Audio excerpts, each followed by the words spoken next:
Federalist 22, Part 2. I'm going to start reading it from the very beginning.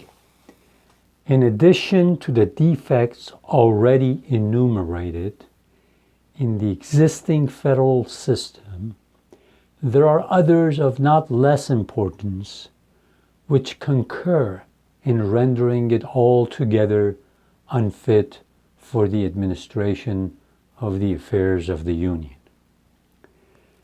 The want of a power to regulate commerce is by all parties allowed to be of the number. The utility of such a power has been anticipated under the first head of our inquiries, and for this reason, as well as from the universal conviction entertained upon the subject, little need be added in this place.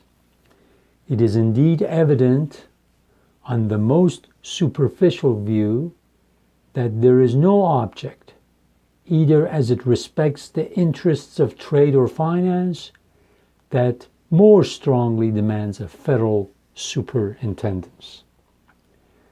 The want of it has already operated as a bar to the formation of beneficial treaties with foreign powers and has given occasions of dissatisfaction between the states.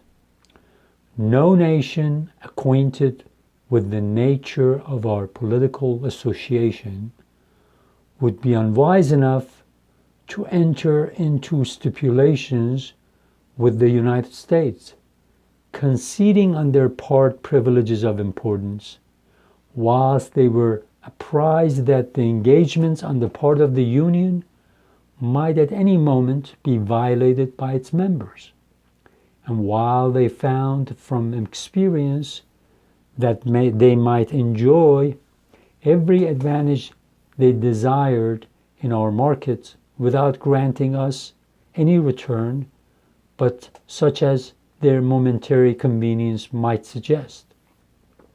It is not, therefore, to be wondered at that Mr. Jenkinson, in ushering into the House of Commons a bill for regulating the temporary intercourse between the two countries, should preface its introduction by a declaration that similar provisions in former bills had been found to answer every purpose to the commerce of Great Britain, and that it would be prudent to persist in the plan until it should appear whether the American government was likely or not to acquire greater consistency. Okay.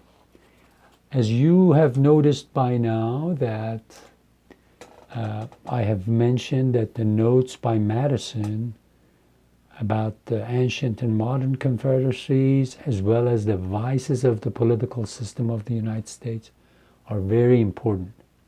In Federalist 18, 19, and 20, Madison and Hamilton focused on these notes. But here in Federalist 21 and 22, they are looking at the weaknesses of the confederacy they live under, the Articles of Confederation, America's first constitution, and they are looking at the weaknesses, and they are going to be talking about it here. And like I said in part 1 of this Federalist, I said there were 5 that Hamilton points to, and one of them is commerce. Okay?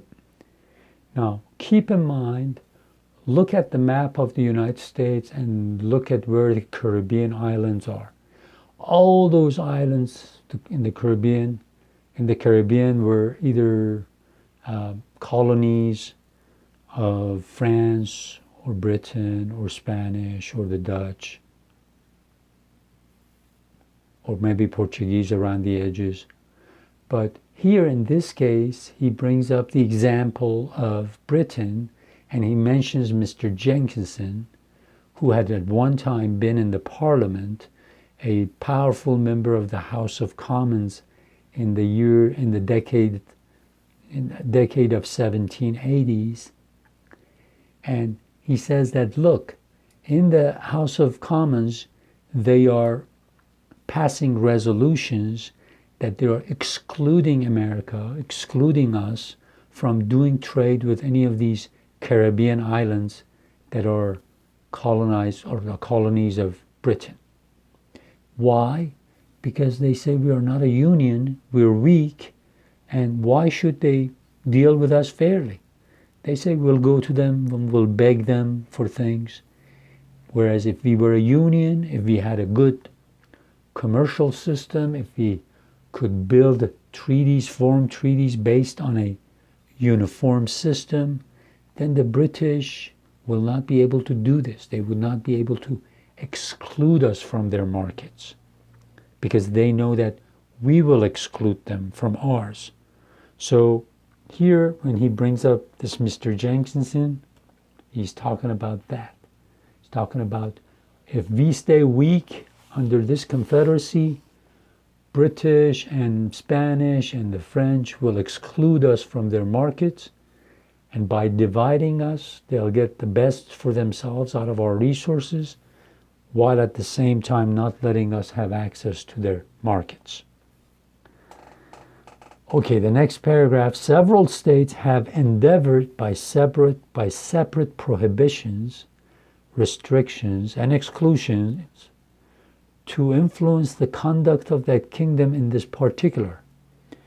But the want of concert, in other words, when we are not united, arising from the want of a general authority and from clashing and dissimilar views in the states, because we are not united to take uniform action, has hitherto frustrated every experiment of the kind, and will continue to do so as long as the same obstacles to a uniformity of measures continue to exist. In other words, if we don't have the same uniform laws regarding commerce and stuff, the British are going to just assume we are weak and they're going to exclude us from their markets. Apparently, Massachusetts had tried to get or deal with the Caribbean, and they couldn't because it was only one state, and the British had forced them to stop it. So in weakness, you can't make any deals, he's saying. The next paragraph, the interfering and unneighborly regulation of some states, contrary to the true spirit of the Union, have in different instances given just cause of umbrage and complaint to others, and it is to be feared that examples of this nature, if not restrained by national control, would be multiplied and extended till they become not less serious sources of animosity and discord than injurious impediments to the intercourse between the different parts of the Confederacy. Again, the intercourse between the confederacies, he's talking about the trade between the states in this confederacy. So he says it's bad for us either way. It's bad for us because we can't deal from a position of strength with foreign powers, and we can't deal fairly amongst ourselves. The commerce of the German Empire is in continual trammels from the multiplicity of the duties which the several princes and states exact upon the merchandises passing through their territories, by means of which the fine streams and navigable rivers with which Germany is so happily watered are rendered almost useless. Though the genius of the people of this country might never permit this description to be strictly applicable to us, yet we may reasonably expect from the gradual conflicts of state regulations that the citizens of each would at length come to be considered and treated by the others in no better light than that of foreigners and aliens. So he says, look, under the current Confederacy, under the Articles of Confederation, we're like the German Empire. They've got rivers, they've got everything to do commerce and get rich. But because they've got so many little kingdoms and these princes either don't get along or they've got different rates to impose as tax or whatever on things that come from other areas, that there's not the commerce there is awful, and that empire, so-called empire, is weak, as we talked about it in Federalist 18. So he says, we don't want to be like them. We've got a great piece of land here. We can trade with one another as long as we have a uniform rule. And what happens when you have a uniform system?